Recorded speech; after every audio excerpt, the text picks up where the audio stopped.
Bagaimana jika kamu harus hidup di tempat yang bisa membunuh manusia biasa hanya dalam hitungan jam? Ada manusia yang hidup di suhu minus 50 derajat, ada yang hidup tanpa oksigen cukup, bahkan ada yang lebih banyak hidup di laut daripada di darat. Dan yang mengejutkan, mereka bukan bertahan beberapa hari. Mereka hidup seperti itu selama ratusan bahkan ribuan tahun. Berikut 5 suku paling ekstrem di dunia yang berhasil beradaptasi dengan alam paling ganas di bumi. Di wilayah Arktik yang membeku, hidup sebuah kelompok manusia yang dikenal sebagai suku Inuit. Mereka tinggal di utara Kanada, Greenland, hingga wilayah Arktik Alaska. Ini bukan sekedar tempat dingin, suhu di sana bisa mencapai minus 40 bahkan minus 50 derajat Celcius. Angin membeku, tanah tertutup es, dan selama beberapa bulan, matahari bahkan tidak muncul sama sekali. Namun anehnya, manusia tetap hidup di sana. Dan bukan sekedar hidup, mereka berkembang. Suku Inuit bertahan dengan cara yang sangat unik. Mereka berburu anjing laut, paus, ikan, dan rusa kutub. Karena hampir tidak ada tumbuhan, mereka bergantung penuh pada protein dan lemak hewani. Yang menarik, banyak makanan mereka dimakan mentah. Bukan karena primitif, tapi karena daging mentah membantu mempertahankan vitamin penting yang sulit didapat di wilayah dingin ekstrim. Mereka juga terkenal dengan rumah iglu, rumah dari balok salju yang justru mampu menahan panas lebih baik daripada yang dibayangkan banyak orang. Dan yang paling luar biasa, tubuh mereka benar-benar beradaptasi dengan lingkungan itu. Metabolisme mereka lebih tinggi, tubuh mereka lebih efisien menghasilkan panas. Mereka seperti manusia yang dirancang ulang untuk hidup di dunia es. Tapi meski terlihat kuat, kehidupan mereka tetap keras. Kesalahan kecil di suhu seperti itu bisa berarti kematian. Namun selama ribuan tahun, mereka membuktikan satu hal, yaitu manusia bisa bertahan bahkan di tempat yang hampir mustahil dihuni. Dijuluki manusia atap dunia. Kalau Inuit hidup di dunia es, maka Sherpa hidup di tempat yang berbeda lagi. Mereka tinggal di pegunungan Himalaya, wilayah Nepal, dekat kaki Gunung Everest. Di sini, masalah utamanya bukan cuma dingin, tapi oksigen. Semakin tinggi tempatnya, semakin tipis udara yang bisa dihirup. Di ketinggian ekstrim Himalaya, banyak pendaki mengalami sesak napas, pusing, bahkan kehilangan kesadaran. Namun bagi suku Sherpa, tempat itu adalah rumah. Tubuh mereka memiliki adaptasi biologis yang luar biasa. Paru-paru mereka lebih efisien menyerap oksigen, sistem tubuh mereka mampu bekerja lebih baik di udara tipis. Karena itulah suku Sherpa dikenal sebagai pemandu paling tangguh di Everest. Mereka membawa logistik, tenda, tabung oksigen, dan logistik lainnya.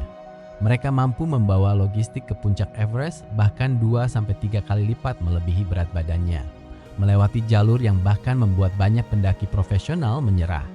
Karena itu tanpa pertolongan dari suku Sherpa, mungkin hampir tidak ada yang mampu mencapai puncak Gunung Everest hingga saat ini. Yang menarik, bagi masyarakat Sherpa, gunung bukan sesuatu untuk ditaklukkan. Gunung adalah sesuatu yang harus dihormati, dan mungkin justru karena itulah mereka mampu hidup berdampingan dengan alam sekeras Himalaya. Suku Maasai, manusia yang hidup bersama singa. Di Afrika Timur, tepatnya wilayah Kenya dan Tanzania, hidup suku yang sangat terkenal bernama Maasai. Mereka tinggal di wilayah savana luas yang dipenuhi singa, hyena, gajah, dan predator liar lainnya. Dan yang mengejutkan, mereka hidup berdampingan dengan semua itu. Maasai dikenal sebagai suku pejuang dan penggembala.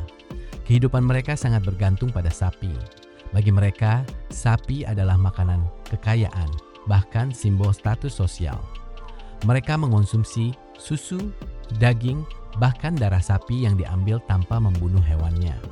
Rumah mereka sederhana, terbuat dari lumpur dan kotoran sapi, namun cukup untuk melindungi mereka dari alam liar. Dulu, seorang pria suku Maasai bahkan dianggap dewasa setelah berhasil berburu singa. Meskipun sekarang tradisi itu mulai ditinggalkan demi konservasi, budaya keberanian mereka masih sangat kuat. Yang membuat suku Maasai berbeda bukan hanya fisiknya, tapi mentalitas mereka. Mereka hidup di lingkungan berbahaya tanpa mencoba mengendalikan alam. Mereka belajar hidup bersama alam itu sendiri. Jauh di dalam hutan hujan Amazon, hidup salah satu suku paling terisolasi di dunia, suku Yanomami. Mereka tinggal di wilayah Brasil dan Venezuela. di tengah hutan paling lebat di bumi. Lingkungan mereka penuh hewan liar, serangga berbahaya, penyakit tropis, dan ancaman alam yang tidak bisa diprediksi. Namun mereka bertahan hidup tanpa teknologi modern. Tidak ada listrik, tidak ada internet, tidak ada supermarket. Mereka hidup dengan berburu, memancing, dan bercocok tanam sederhana. Yanomami tinggal di rumah komunal besar berbentuk lingkaran yang disebut shabono. Satu komunitas hidup bersama dalam satu struktur besar. Yang paling luar biasa, mereka memiliki pengetahuan luar biasa tentang hutan. Mereka tahu tanaman mana yang beracun, mana yang bisa jadi obat, dan bagaimana membaca tanda alam. Hal yang bagi manusia modern terlihat seperti hutan kosong, bagi mereka adalah dunia yang penuh informasi. Namun kehidupan mereka juga keras. Konflik antar kelompok, penyakit, dan tekanan dari dunia modern membuat keberadaan mereka semakin terancam. Meski begitu, mereka tetap menjadi bukti bahwa manusia pernah hidup sangat dekat dengan alam. Suku Bajau dijuluki manusia laut. Dan dari semua suku ekstrim ini, mungkin yang paling unik adalah suku Bajau. Karena mereka bukan hidup di gunung, bukan di hutan, bukan di es, tapi di laut. Suku Bajau tersebar di Indonesia, Malaysia, dan Filipina. Pusat populasi suku Bajau di Indonesia ada di Sulawesi, tepatnya di Wakatobi, Kepulauan Banggai, Kendari, dan Buton. Tapi ada juga tersebar di perairan Kalimantan Timur dan Utara. Ada juga di daerah Nusa Tenggara Timur. Mereka dikenal sebagai pengembara laut. Sebagian hidup di rumah panggung di atas air. Sebagian lagi dulu hidup berpindah menggunakan perahu. Namun yang paling mengejutkan, mereka bisa menyelam tanpa alat bantu hingga puluhan meter. Penelitian menemukan bahwa suku Bajau memiliki limpa yang lebih besar dibanding manusia biasa. Ini membantu tubuh mereka menyimpan lebih banyak oksigen saat menyelam. Artinya, tubuh mereka benar-benar beradaptasi dengan kehidupan laut.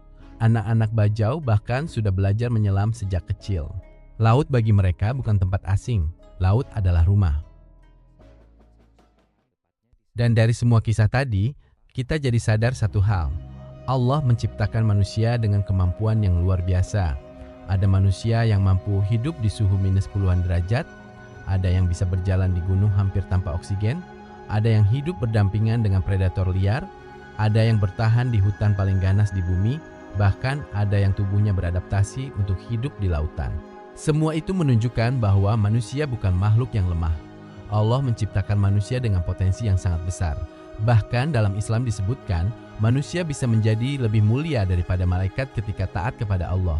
Namun di sisi lain, manusia juga bisa jatuh lebih hina daripada iblis ketika mengikuti hawa nafsu dan menyerah pada keburukan dirinya sendiri. Dan mungkin batas terbesar manusia sebenarnya bukan pada tubuhnya, tapi pada rasa malas, rasa takut, dan sikap putus asa. Karena saat manusia benar-benar menggunakan akal, kesabaran, disiplin, dan potensi yang Allah berikan, manusia mampu bertahan bahkan di tempat yang terlihat mustahil untuk hidup. Jadi setelah melihat semua suku tadi, pertanyaannya sekarang bukan lagi seberapa keras dunia ini, tapi seberapa jauh kita mau mengembangkan potensi yang sudah Allah titipkan dalam diri kita.